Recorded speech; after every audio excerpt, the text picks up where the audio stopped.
Hi, and welcome to HRM 140, Part 3-2, Chapters 12 and 13. In this lecture, we continue our discussion on our duty with regard to the safekeeping of personal property.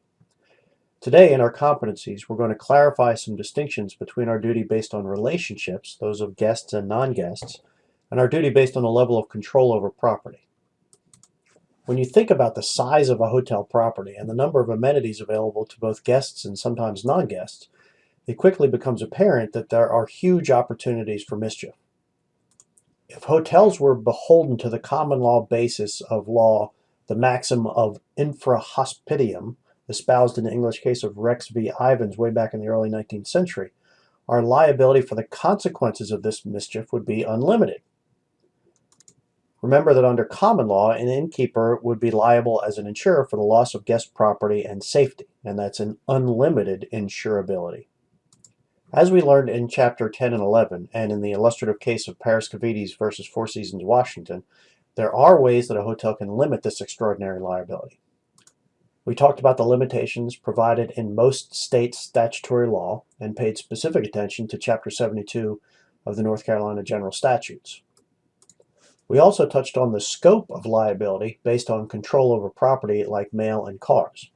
We'll talk a little bit more in depth about that today, but for the most part, I want to focus on the common law limitations on liability that stem from the nature of the relationship between the hotel and the injured party. Let's start with the basics. In Chapter 10, we talked about tort law, specifically the tort of negligence and our duty to guests to act reasonably so as not to injure guests. Now, injury can include an injury to property or the loss of property. That tort of negligence is going to drive a lot about what we talk about today. If you remember, there are four elements to the tort of negligence that must be present for a claim to stand: duty, breach, causation, and damages. As I said, we spent time talking about duty and how duty is limited by the concept of scope. For purposes of our discussion today, I'm going to oversimplify to make a point. Generally speaking, before a person enters onto hotel property, they are beyond the scope of our duty. Once they enter onto the hotel property, they also enter into our scope of duty. The real crux of our discussion today is that the level of that duty with regard to their personal property is determined by two things.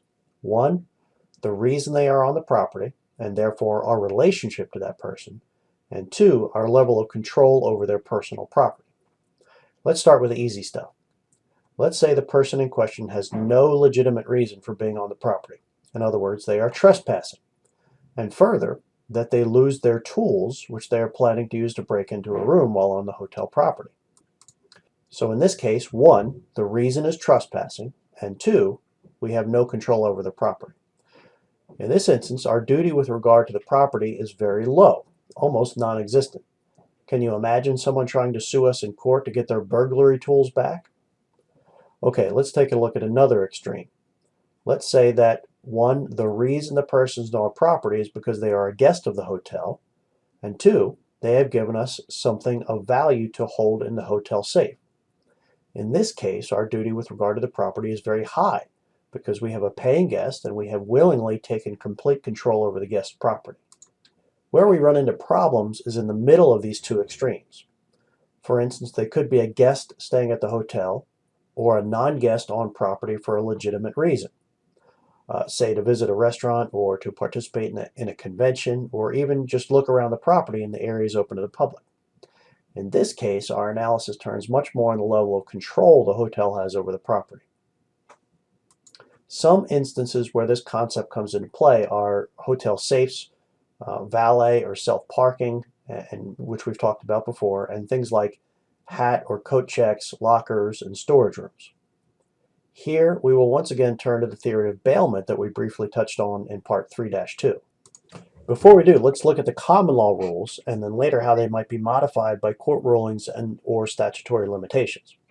Okay, so the starting point is the rule of infra hospitium.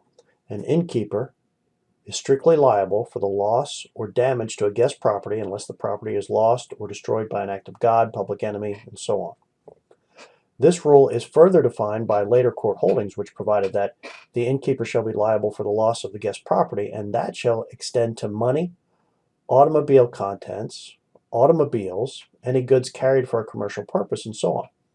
And finally, The liability of an innkeeper for the loss of an injury to another person's property depends on the existence of the relationship of innkeeper and guest between the parties at the time of the loss of injury. So again, these rulings are largely based on the theory of bailment.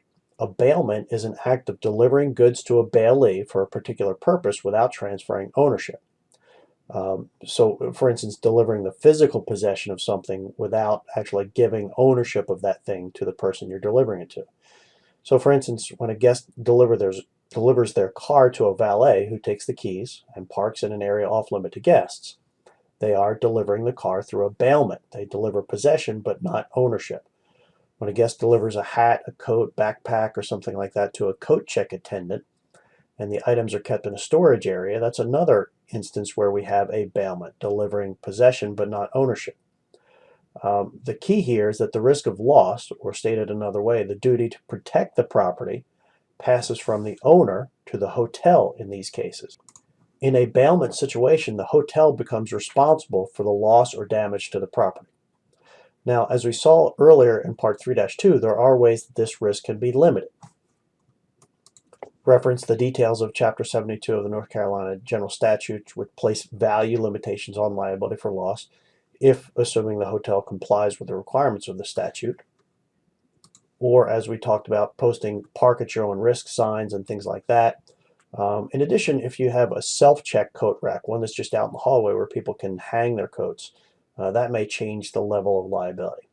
In these cases, a hotel's duty reverts back to something more like a standard duty of reasonable care. So that covers our topics for today.